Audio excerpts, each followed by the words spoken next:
시청자 여러분 안녕하십니까? 우리 지역의 시사 이슈를 깊이 있게 논의해보는 시사 토크입니다. 지난 2014년 일어난 송파 세모녀 사건과 지난해 발생한 수원 세모녀 사건 기억하십니까? 또 얼마 전에는 전주의 한 빌라에서도 이와 비슷한 참담한 사건이 발생했었죠. 이 세 사건의 공통점은 우리 복지 시스템의 한계를 드러냈다는 겁니다. 정부와 자치단체들은 이런 사건이 있을 때마다 대책을 내놓지만 비슷한 일이 되풀이되고 있습니다. 또다시 발생한 비극, 무엇이 문제였는지 시사 토크에서 이야기를 나눠보겠습니다. 네, 화면 왼쪽부터 전북 사회서비스원 서양열 원장, 이남숙 전주시의회 의원, 전북 희망나눔재단 양병준 사무국장 세 분 모셨습니다. 어서 오십시오. 안녕하십니까. 반갑습니다. 네, 참으로 안타까운 일이 또 우리 지역에서 발생을 했는데요. 준비된 영상부터 먼저 보시겠습니다.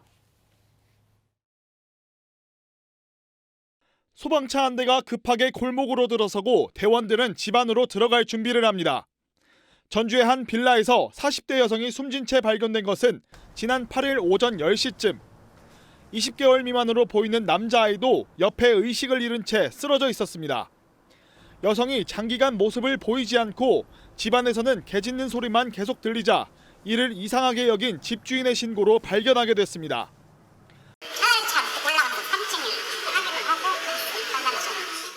남자아이는 상당 기간 음식물을 먹지 못해 건강 상태가 악화돼 있었지만 병원 치료를 통해 현재 생명에는 지장이 없는 것으로 파악됐습니다. 경찰은 발견 당시 시신의 부패가 이미 상당히 진행됐다며 부검을 실시할 예정입니다. 다만 현장 상황 등으로 미뤄볼 때 강력범죄나 극단적인 선택을 했을 가능성은 낮은 것으로 보고 있습니다. 경찰 관계자는 여성이 이 아이의 친모로 추정되지만 가족관계 등록부에는 올라있지 않아서 출생신고 자체가 누락된 것으로 보고 국과수에 친자 확인 검사도 의뢰했습니다. 취재 결과 이 여성은 기초생활수급자나 차상위 계층 같은 복지급여 대상자는 아니었습니다. 하지만 무려 56개월 동안 건강보험료 120만 원가량을 내지 못했고 관리비도 6개월이나 밀려 심각한 생활고에 시달린 것으로 추정됩니다. 전주시는 2달 전인 지난 7월 18일 복지 사각지대 발굴 대상자로 선정해서 전화를 하고 집도 방문했지만 만나지는 못했다고 설명했습니다. 못 만나고 그래서 다시 우체국에다가 한 번 더 등기를 해주시라고 안내문을 좀 보내서 등기에다가 보냈어서. 전주시는 어린이의 건강 상태를 지켜본 뒤 숨진 여성의 형제들과 함께 친권자 지정 절차를 논의할 계획입니다. 네, 경찰이 이제 부검을 해봤더니 숨진 여성의 사인은 동맥 경화로 추정이 됐다고 합니다. 담석도 발견이 돼서 아마 고통이 상당히 많았을 것으로 그렇게 예상이 되고 있는데 서양열 원장님 지금 뭐 나왔습니다만 현장에서 또 어린 아이도 같이 발견이 됐죠. 생명에는 지장이 없다고 나왔습니다만 지금 현재 어떤 상태인가요? 예, 뭐 지금 병원에서 잘 회복 중인 걸로 이렇게 전해지고 있고요. 다만 이제 회복하는 과정에서 엄마를 찾고 있다는 안타까운 소식도 전해지고 있습니다. 이제 우리가 조금 더 안타깝게 생각하는 것이 이제 출생 신고도 안 돼 있다고 지금 얘기가 돼 있잖아요. 예. 앞으로는 어떤 절차를 거치게 되는지요? 좀 전에 우리가 보도에서도 봤듯이 이제 친자 확인 절차를 진행을 마쳤고요. 그래서 친자로 확인이 됐고 이제 친자 확인이 끝나서 이제 법원에 출생 등록을 위한 절차를 이행한다고 합니다. 그래서 출생 등록을 마치고 나면 이제 1차적으로 친족 중에 우리 아이를 양육할 대상자를 이제 친족 중에 찾고 있고요. 친족이 다행히 아이를 길러주겠다고 하면 이제 가족과 함께 지내는 거고요. 그러니까 친족이 만약에 포기를 하게 되면 일반 가정에 위탁하는 절차를 밟게 되고요. 일반 가정도 찾지 못하게 되면 이제 시설 입소 절차로 가게 됩니다. 네. 이제 보도에서도 나왔습니다만은 건강보험료를 56개월이나 지금 내지 않은 것으로 확인이 됐어요. 또 뭐 그밖에 여러 가지 관리비랄지 다른 공과금도 지금 미납이 된 것으로 확인이 됐고요. 근데 이제 그럼에도 불구하고 기초생활 수급자랄지 차상위 계층으로 지정이 되어서 이제 복지 혜택을 따로 받지는 못한 것 같은데 뭐 일반 시민들 분들께서는 왜 이런 경우에 대상이 아닐까 하고 조금 의아하게 생각하시는 그 경우도 있을 것 같은데 양병준 사무국장님 왜 그런지 좀 설명을 해주시죠. 이건 조금 설명이 있어야 될 것 같은데요. 먼저 기초생활수급자 같은 경우는 생계, 의료, 주거, 교육 이렇게 급여를 지원받게 되는데 현금을 지원해주는 생계급여가 가장 실제적인 지원 방안이 될 텐데 그만큼 절차가 까다롭고 복잡합니다. 그래서 기초생활수급자가 되기 위해서는 재산, 소득, 근로능력, 아마 이분은 이제 40대 여성이었기 때문에 근로능력이 있는 것으로 본다고 하면 더 쉽지 않았을 것 같고요. 또 이제 개인정보보호법 때문에 아까 말씀드린 그런 정보를 확인하는 그런 시간만 해도 한 2, 3개월 그리고 그 이상이 걸리는 경우도 있고요. 무엇보다 본인이 스스로 신청해야 되고 자신의 어떤 가난을 적극적으로 증명해야 되고 그것이 또 서류로서 객관적으로 인정받아야 되기 때문에 이번처럼 아까 말씀드린 대로 40대 여성이라고 한다면 재산이나 소득이 없더라도 근로 능력이 없다는 것을 또 의학적으로 증명해야만 되는데 이런 여러 가지 과정 때문에 더 어려웠던 게 아닌가 보고 있고요. 그래서 이렇게 40, 50대 복지 어떤 제도에서 사각지대에 있는 이런 사람들은 정부가 위기 과정으로 분류를 하고 그래서 현 정부가 작년 11월에 위기 과정에 대한 지원 체계 개선책을 발표했었거든요. 그래서 어떤 위기 징후가 보이게 되면 총 18개 기관 39종 뭐 예를 들면 뭐 단전, 단수, 공공요금 체납. 근데 이게 뭐 49종까지 확대된다고는 하는데 이런 정보가 보건복지부가 2개월마다 이런 전산 시스템에서 추출한 고위험 가구 명단을 지자체에다가 이렇게 제공하게 되어 있습니다. 그래서 몇 가지 징후로 발굴은 하지만 이게 어쨌든 이번 건 경우처럼 발굴은 됐으나 여러 가지 제약이나 조건 때문에 복지에 손길이 닿지 못해서 너무 안타까운 생각이 들고요. 그래서 이게 정부가 작년에 대책을 내놓았을 때도 발굴도 중요하지만 이 복지 시스템이 실제 대상자에게 손길에 닿을 수 있게 하는 그런 제도의 어떤 변화도 중요하다 이런 거를 시민사회가 계속 요구를 했었거든요. 어쨌든 우리가 이제 그 국가 재원을 투입하는 문제이기 때문에 조금 엄격하고 깐깐하게 들여다봐야 하고 또 그걸 보완하기 위해서 여러 가지 이제 제도나 이런 것들이 있지만 그 와중에 말 그대로 불가피하게 발생하는 이제 사각지대가 또 있을 수밖에 없는 현실이라는 말씀이시죠. 그 어찌 보면 이번 일이 없었더라면 그 아이의 존재가 세상 밖으로 조금 알려지지 않았을 수도 있을 거라는 생각이 듭니다. 이남수 의원님, 우리가 지금 전주시가 지난 6월과 7월에도 미등록 아동들 그 전수조사를 하기도 했었는데 사실 어찌 보면 그때 조사가 잘 됐더라면 그때 이제 포착이 됐어야 맞은데 그러지 못했단 말입니다. 사실은 근데 특히 이런 가정들 같은 경우에 거기에 이제 발굴이 되지 않으면 그야말로 정부의 어떤 보호 시스템 바깥에서 이제 소외될 수밖에 없는 그런 상황이 될 수 있는데 어떻게 보시는지요? 네, 그렇습니다. 먼저 이제 이런 일이 발생한 거에 대해서 매우 안타깝고 또 의회 의원으로서 죄송스럽게 생각을 합니다. 우선 이런 아동의 보호 체계가 출산부터 지원해서 태어난 아동이 보호체계 밖으로 방치되지 않게끔 해야 되는 부분이 우선 첫 번째로 선행되어야 합니다. 또 이제 현재 보호체계 밖에 방치된 아동도 발굴해서 지원체계 안으로 끌어들여야 되거든요. 근데 그 아이 같은 경우에 2015년부터 전수조사가 병원에 태어난 아이만 이렇게 전수조사가 됐거든요. 그래서 2014년 이전에 태어난 아이거나 병원 밖에서 태어난 아이, 그다음에 뭐 외국인 아이 이런 아이들은 이런 통계에 잡히지 않습니다. 그래서 전주시에서 이런 전수조사를 할 경우에도 이런 아이들이 지원 체계 안으로 들어올 수 있도록 체계적으로 좀 해야 되지 않을까 이런 생각을 하고요.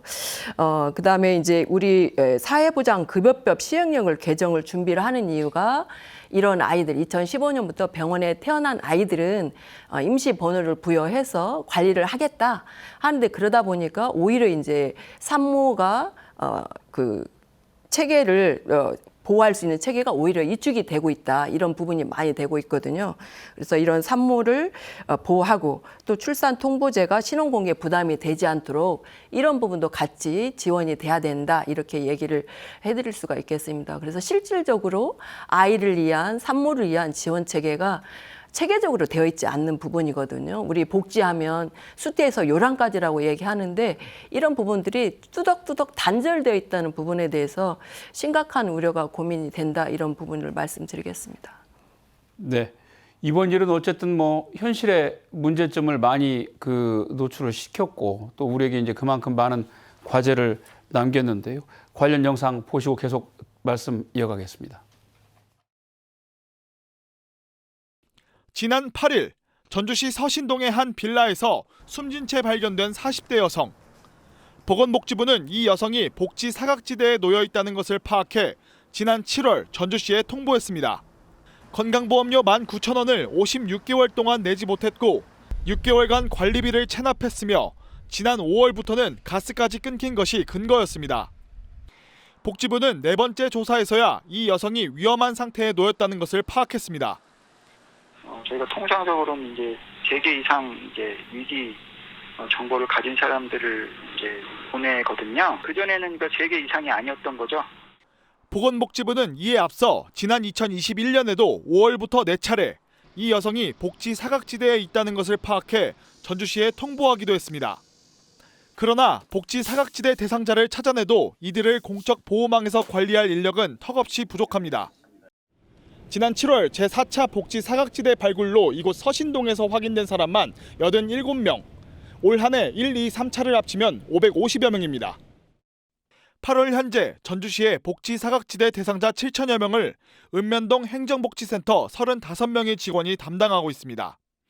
공무원 1명이 200여 명을 맡고 있는 셈입니다. 담당자도 당연히 부담이 되는 거죠. 그럼 부담이 안 되면은 그건 말이 안 되는 거고요. 어쨌든 간에 방대한 양이 있기 때문에 아무래도 힘들어하고 있습니다. 인력을 늘리지 않고서는 사각지대에 놓인 주민들을 서류상으로는 찾아내더라도 체계적으로 관리하기는 어렵습니다. 그래서 이제 차상위 계층, 그 이상의 계층들을 커버해 주기에는 너무 어려운 부분들이 많이 있어서 인력을 대대적으로 증원하는 그런 노력들도 필요하지 않을까 싶고. 전주에서 숨진 여성 옆에 발견된 남자아이는 출생 기록이 없는 미등록 아동으로 확인된 상황. 지난해 수원 세모녀 사건 이후 복지 사각지대를 없애자는 목소리가 컸지만 사회 안전망의 구멍은 여전히 채워지지 않았습니다.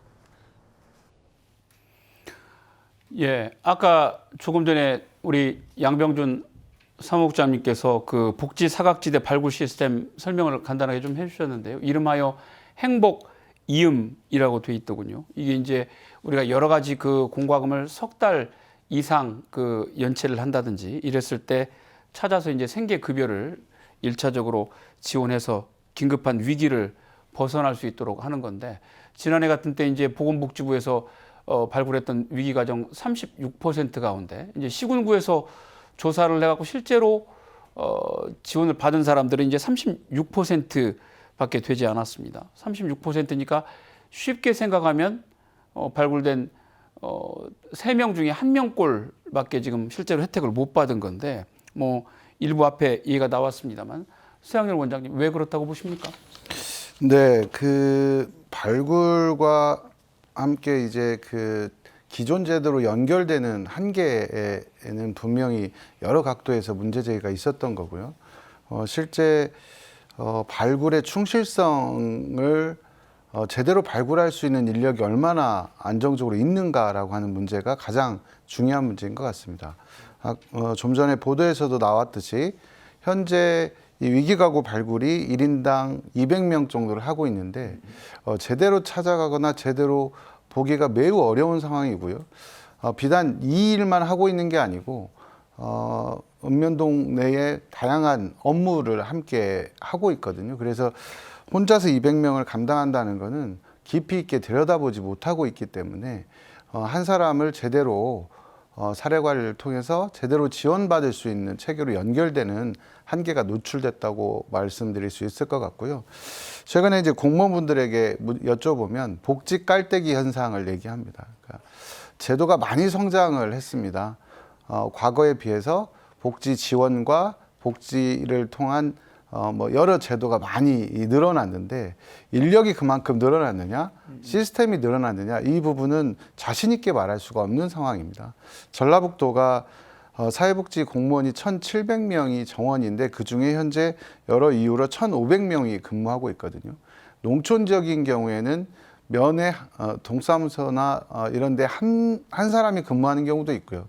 그래서 실질적으로 찾아가서 처지를 발견하고 그 발견된 거를 제도로 연결하는 거는 매우 어려운 상황이다 이렇게 말씀드릴 수 있습니다. 네. 말씀하신 대로 뭐 한 명이 사실 200명을 그 담당을 한다라는 것은 우리 근무 일수로만 치면 한 집에 한 번씩만 네. 들여다 본다고 해도 뭐 거의 1년에 딱 한 번 접촉할 수밖에 없다라는 적인데.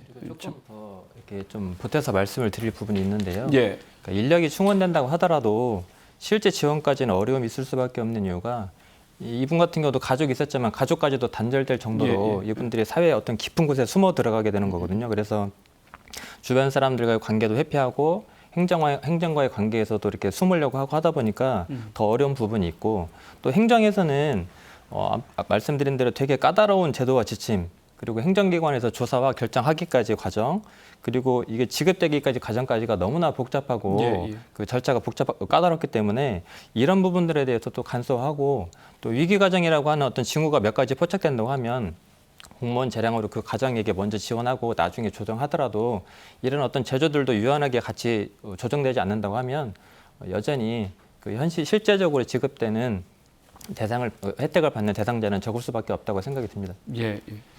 알겠습니다.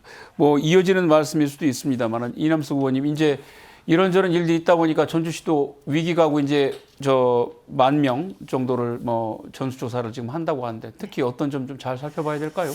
네, 이번 이제 전주시에서 발생한 사례가 사실 그동안에 이렇게 누적된 금액이 굉장히 많았고 또 누적된 공과금부터 시작해서 많은 부분이 있었지만 이런 7월 달에야 4차 대상자에 선정이 되었거든요. 그래서 이번에 전주시에서 1만여 명의 전수조사를 하는 것도 이 발굴 시스템에서 선정된 대상자들입니다. 근데 사실상 44종의 선정된 기준 외에도 이기 가구가 우리가 발견되지 못하는 시스템 안에 들어오지 못하는 사각지대가 굉장히 많다는 것을 이번 사례를 통해서 파악한 만큼 우리 전주시의 역할도 매우 중요할 거라고 보여집니다. 그래서 이번 전수조사 과정에서는 이기 가구 대상자뿐만 아니라 이기 가구 발굴 시스템에 포함되지 못하는 이런 새로운 유형의 복지 사각지대 발굴도 필요하다. 함께 이루어져야 한다 이런 것들이고요. 실질적으로 가장 이런 분들을 잘 아시는 분들이 이웃 주민이거든요. 또 통장님, 동장님 그래서 이런 부분들이 같이 연결이 됐으면 참 좋겠다. 이분들이 전화만 해주시면 되거든요. 뭐 직접 확인해도 안 와도 되고 이분의 아이 울음소리가 갑자기 안 들린다랄지 뭐 들린다랄지 하게 하면 전화만 해주게 되면 동네 복지팀 원들이 나가서 현장에 나가서 직접 확인하고 하기 때문에 정말 이웃의 관심과 협조가 필요하다 이런 말씀을 드리겠고요. 이번 1만 명 전수조사 할 때는 이런 것들을 홍보를 많이 해야 될 것 같습니다. 주위에 이런 부분이 알고 있었는데도 미처 못했다랄지 하는 부분이 있었고 우리 양 국장님이 말씀하신 것처럼 인원이 부족하잖아요. 그래서 주위의 이웃의 이런 도움을 청해서 같이 조사하는 이런 시스템이 되면 1만 명 외에도 전주 시내에 사각지대에 있는 많은 이기 가정이 발굴이 돼서 좀 그분들의 삶의 질이 완화가 되고 이번 안타까운 사례가 발생되지 않도록 해야 되지 않을까 이렇게 생각이 듭니다.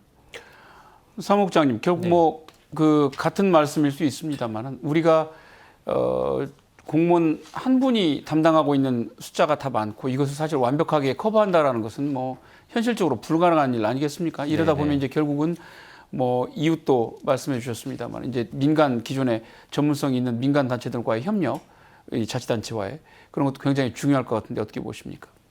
맞습니다. 이제 저희가 뭐 가깝게는 작년도 수원 세모녀 사건을 비롯해서 빈곤으로 어떤 극단적인 사건들이 계속 발생할 때마다 이렇게 민관 그 협력에 대해서도 이야기하고 있는데 어쨌든 바로 옆에서 살고 있는 이웃들이 관심을 가지고 접촉만 한다고 하면 이와 같은 사고를 예방하는 데는 커다란 도움이 된다고 생각을 합니다. 그런데 이번 사건처럼 위기 징후가 포착됐다고 하더라도 어쩔 수 없이 이 가정처럼 어떤 사회와 단절, 그다음에 고립을 선택할 수밖에 없는 상황이 있기 때문에 이들을 찾아서 실질적인 도움을 주기까지는 아무튼 해결해야 될 여러 과제들이 있는 것 같습니다. 그래서 이분들이 왜 이웃들과의 관계 단절이나 사회적 고립을 선택할 수밖에 없는지 어떤 폭력적인 채권 추심이라든가 가족 관계에서도 채무 관계가 있기도 하고 그래서 이런 구조적인 문제를 어떻게 해결해야 될 것인가에 대해서 정부 차원에서 좀 구체적이고도 심도 있는 논의를 진행해야 된다고 보고요. 그 결과가 나온 다음에 이제 그 결과를 토대로 정부와 지자체가 어떻게 민간 조직들이 협력해서 이런 문제들을 풀어나갈 수 있는지 방안도 모색하고 또 이런 사회적 안전망이 실제적으로 잘 가동될 수 있도록 대책을 내놓는다고 하면 조금 더 실질적인 내용들이 나올 것 같습니다. 예. 어쨌든 우리가 뭐 세모녀 사건 뭐 이렇게 명명된 그 비슷비슷한 유형의 그 안타까운 사건들을 계기로 해서 할 때마다 나오는 얘기가 결국은 이제 복지 사각지대 발굴 문제인데 이번에는 이제 또 그 극단적인 선택을 한 것은 아닙니다만 결국은 자이든 타이든에 의해서 사회적인 고립이 왔고 결국 이제 고독사를 한 형태이기 때문에 그런 부분에 대한 것이 또 다른 이제 그 과제가 될 수밖에 없는 상황인데요. 우리 이남숙 의원님이 그 저기 고독사 예방 관련 네. 그 조례도 지금 만드셨다고 저 얘기를 들었습니다. 네. 어떤 내용을 담으셨어요? 네, 이제 우리 고독사 문제는 이제 우리 사회에서 중요한 사회 문제로 되고 있죠. 그리고 고독사 예방 및 관리에 관한 법률을 통해서도 필요성을 강조하고 있는 상황입니다. 그래서 이러한 흐름에 따라서 이제 전주시 1인 가구 사회적 고립 및 고독사 예방 지원 조례를 이제 9월에 제정하게 되었고요.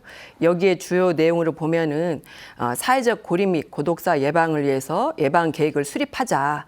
그리고 이 예방 계획을 수립하기 위해서 실태 조사를 통하게 되고 이 실태 조사를 통해서 지원 대상자가 이제 선정이 되면 지원 사업을 추진할 수 있는 근거를 마련했습니다. 그래서 그걸 근거로 해서 실제로 올해 2억 4천만 원의 예산을 수립했습니다. 2억 4천만 원 예산을 수립해서 고독사 예방 및 관리 시범 사업을 지금 3군데 복지관에서 실시하고 있는 상황이고요. 그리고 이런 것들이 이제 체계적으로 추진하기 위해서는 관련 기관 및 단체 이런 협력 체계 구축을 명시하였습니다. 자, 협력 체계라고 하면 실질적으로 우체국 이제 우표 업무를 주로 하시는 분들이고요. 그다음에 택배 기사님, 그다음에 야구르트 배달원님, 그리고 이제 또 우리 주위에 있는 통장님부터 시작해서 일상적으로 이제 방문하시는 네네네 그런 부분도 있고 이제 우리 부동산. 예, 부동산은 어차피 그 등록을 하시고 집을 옮기는데 꼭 필요한 부분이잖아요. 그래서 그 부분들하고 협력을 하게 되면 정말 단절되지 않고 파악할 수 있는 그런 근거가 되지 않을까 해서 이런 부분들까지 같이 조례에 담았다는 말씀 드립니다. 그 우리가 보건복지부 통계를 보니까 전라북도에서도 해마다 100명이 넘는 분들이 누가 이제 지켜보는 사람 없이 생을 마감하고 있더라고요. 그 양병준 사무국장님, 우리가 2021년에 지금 고독사 예방 및 관리에 관한 법률이라는 것이 만들어져서 그에 또 그 근거를 두고 실태 조사가 또 실시가 됐다는데 조금 늦은 감도 있는 것 같아요. 최근 사회상에 비춰서 보면. 네. 뭐 공식적인 조사는 아니었지만 이런저런 여러 통계들을 통해서 이미 고독사가 우리 사회에 만연돼 있다는 것들에 대해서는 많이 언론을 통해서 소개됐고요. 근데 이제 어쨌든 작년도 고독사 실태 조사가 있기까지 공식적인 통계 조사가 없었기 때문에 제대로 된 정부 차원의 실태 조사가 필요하다는 사회적 요구가 계속 있었고 지금이라도 이렇게 조사를 할 수 있어서 다행이라고 생각이 됩니다. 그래서 보건복지부에서 지난해 고독사 실태 조사 후에 발표한 자료를 보면 하루에 약 9.2명 정도가 죽어간 걸로 이렇게 나오고 있고요. 전라북도 같은 경우도 작년에 사망자만 106명 이렇게 되어 있고 특징적인 것은 남성이 여성보다 4배 정도가 많고 또 50대에서 60대 고독사 비중이 매년 50%에서 60% 가까이 되는 것으로 이렇게 확인되었습니다. 그래서 우리 사회 고독사 주요 원인이 어쨌든 이번 조사 결과를 통해서 1인 가구라고 하는 어떤 그 보편 가구로서의 특징을 지어가고 있는데 이 부분이 상당히 관련이 돼 있는 걸로 파악되고 있고요. 그러나 이제 뭐 혼자 사는 것이 곧 고독사로 이어지는 것은 아니고 보다 직접적인 원인은 사회의 관계 단절을 선택할 수밖에 없는 상황들, 그래서 어떤 사회적 고립으로 인한 극단적인 결과물이기 때문에 고독사 문제에 접근하는 데 있어서는 사회적 고립을 선택하게 하는 그 원인을 좀 더 파악하고 거기에 초점을 둬야 될 필요가 있는 것 같습니다. 아까 그 말씀 중에 남성의 고독사가 여성보다 뭐 4배가량 많다라는 것이 조금 귀에 들어오는데 왜 그럴까요?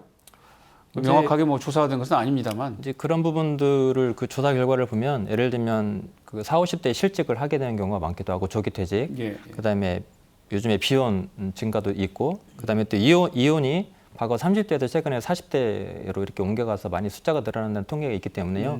그런 여러 가지 것들로 인해서 아무래도 여자들보다는 남자들이 좀 더 그렇게 고독사 위험에 많이 노출돼 있는 것 같습니다. 그리고 이제 네. 예. 그 많은 분들이 예를 들면 고독사 그러면 이제 노인이나 고령자 뭐 그 같은 얘기입니다만 혼자 사시는 뭐 독거노인 이런 분들을 먼저 떠올리기가 쉬울 것 같은데 뭐 관련 통계들 보면 의외로 또 60대 미만에서 굉장히 그 많은 분들이 그 고독사에 지금 놓이는 경우들이 많은 것 같더라고요. 서양님 원장님 보실 때는 어떤 그 사회적 변화나 이유가 있다고 보십니까? 먼저 이제 통계를 좀 살펴주셨듯이 통계에 보면 전라북도의 2021년 경우에 보면 40대하고 50대가 50%를 차지하고 있고요. 60대까지 포함하면 거의 80%가 4, 5, 60대가 주를 차지하고 있는 상황입니다. 근데 여기서 저희가 조금 더 조사된 자료들을 근거해서 원인들을 보면 재밌는 결과 조사가 하나 있는데 경기복지재단에서 조사한 내용입니다. 근데 계층별로 고독사 원인들이 약간 다르게 나타나는데 청년층은 학업, 취업 스트레스와 실직이 1순위로 나타났고요. 중년층은 갑작스런 실직과 이혼 등의 가족 해체입니다. 그다음에 노년층은 건강 악화와 그다음에 빈곤 문제가 주로 나타났거든요. 그러니까 원인은 어느 정도 규명이 되고 있다고 보는데 여기에서 이제 복지부에서 발표한 자료도 비슷하게 나타나요. 청년은 구직 문제, 중년은 실업과 은퇴, 노년은 외로움과 고립의 문제로 나타나는데 저희가 자발적 고립이 고독사를 이끈다라고 얘기하잖아요. 그러니까 이 자발적 고립이 결국은 실업과 은퇴라는 중장년에게 굉장히 큰 타격을 주고 있다.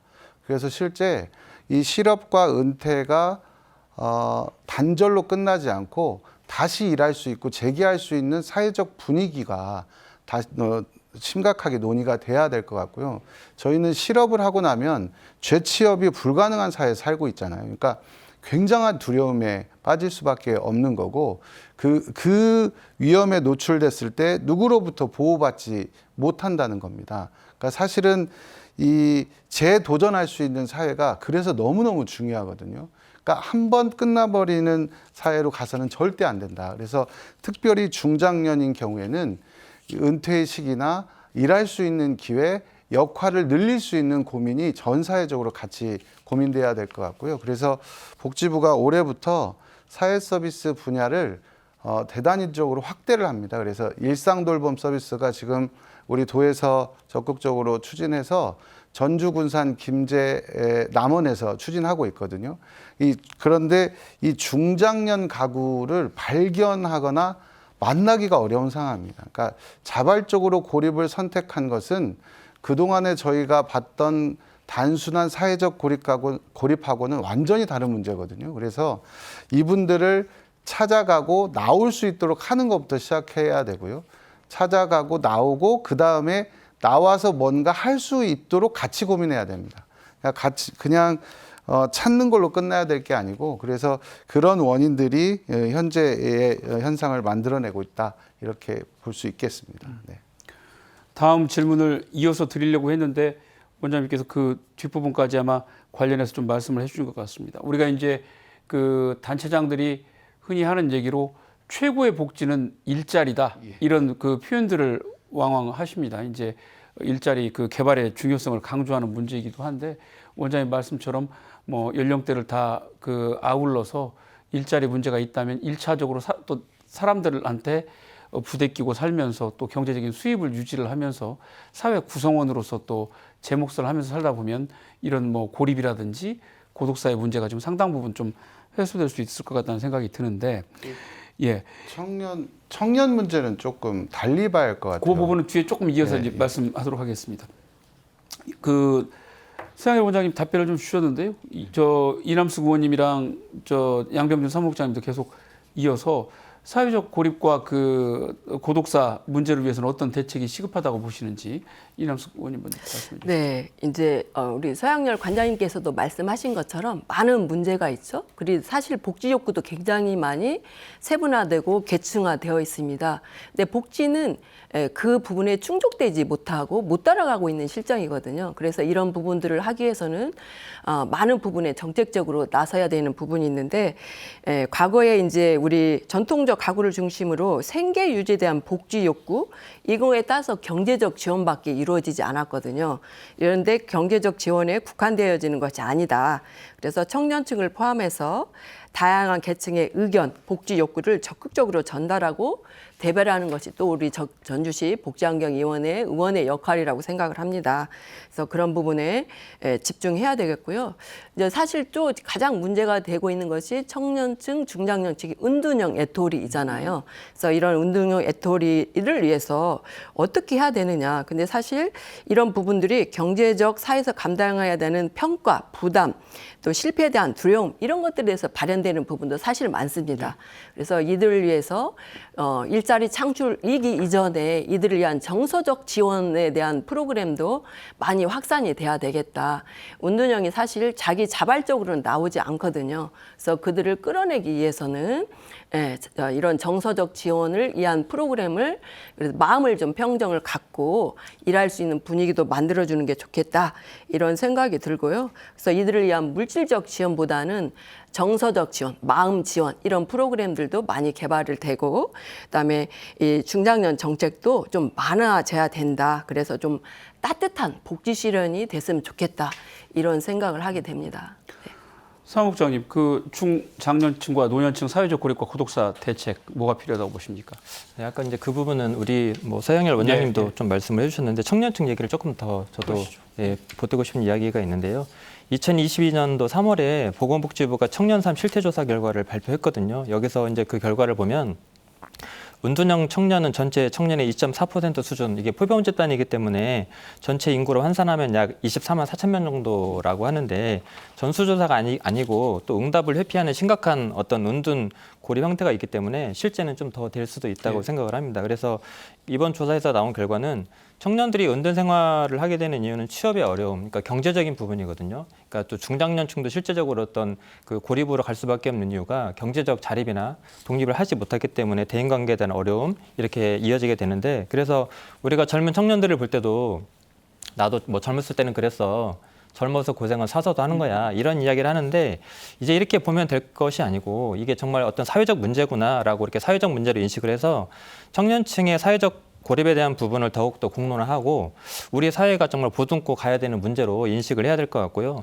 또 최근에 서울시가 은둔 청년들의 문제를 인식하고 제도로서 지원하는 복지제도로서 고립 은둔 청년 종합지원 대책을 발표했는데요. 청년 지원에 대해서 복지 제도로서 도입을 했고 제도적으로 지원하는 그런 어떤 실제적인 모범 사례가 될 것 같아요. 그래서 아까 말씀하셨던 취업 지원이나 어떤 심리 상담 지원, 공적 관계망 연결, 그리고 필요하다고 하면 경제적인 문제가 가장 어려운 욕구로 나타났기 때문에 어떤 경제적인 지원까지도 연결될 수 있도록 그래서 이런 노력들이 전국적으로 좀 확대되어야 된다고 생각을 합니다.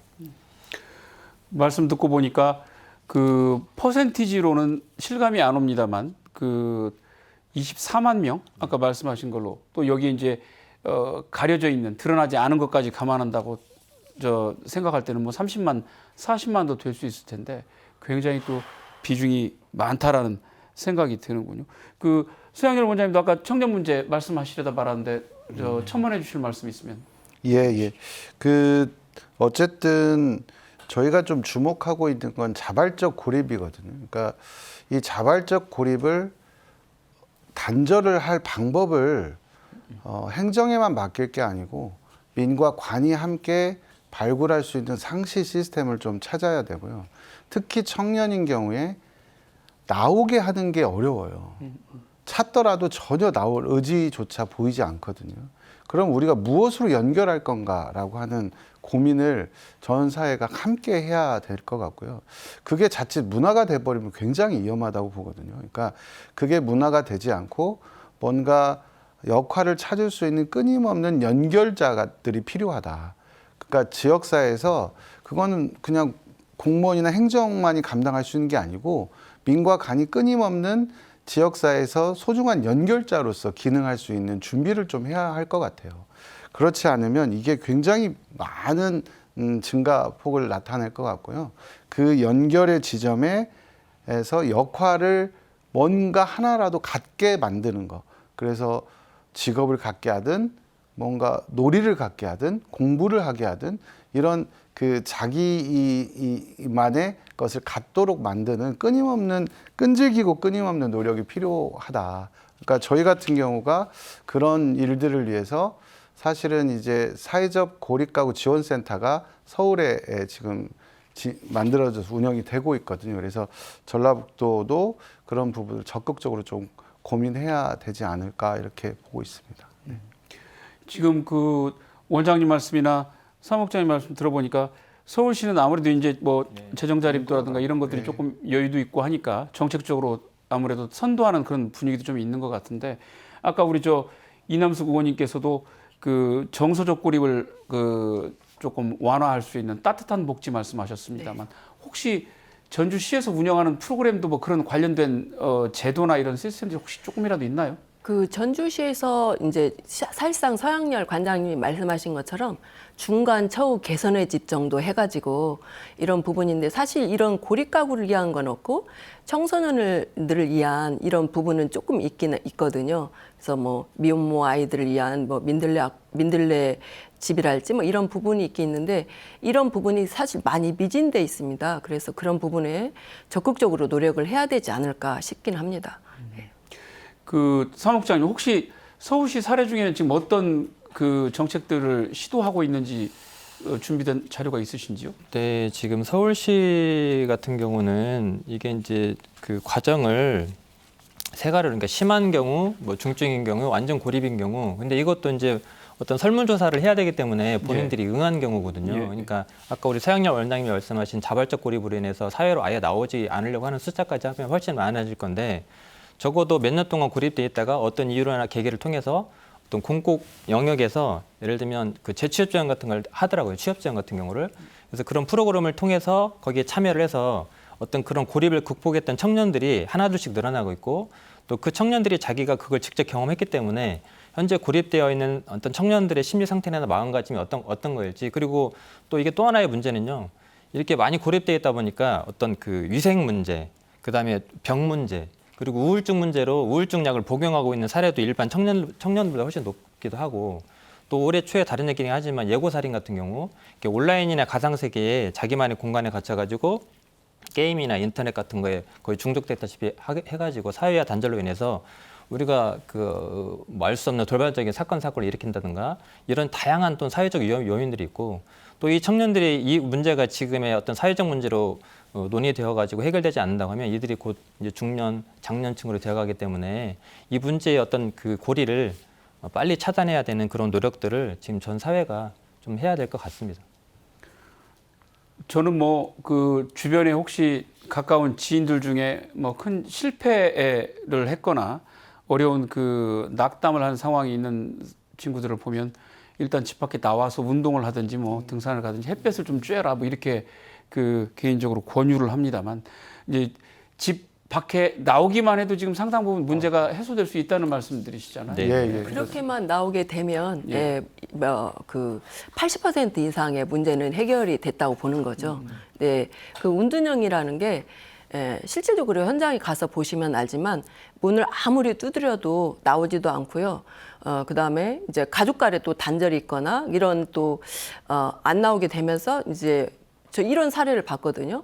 동생이 안 나오니까 언니가 나오라고 하다가 안 되니까 이제 흉기를 가지고 문을 다 때려 부숴서 나올 수 있도록 했는데도 결국 안 나와서 분리된 이런 상황이 있었던 경우도 봤는데 운둔형은 그냥 말이 운둔형이지 굉장히 심각하고 사무국장이 말씀하신 것처럼 그 안에 가족까지도 와해를 시키거든요.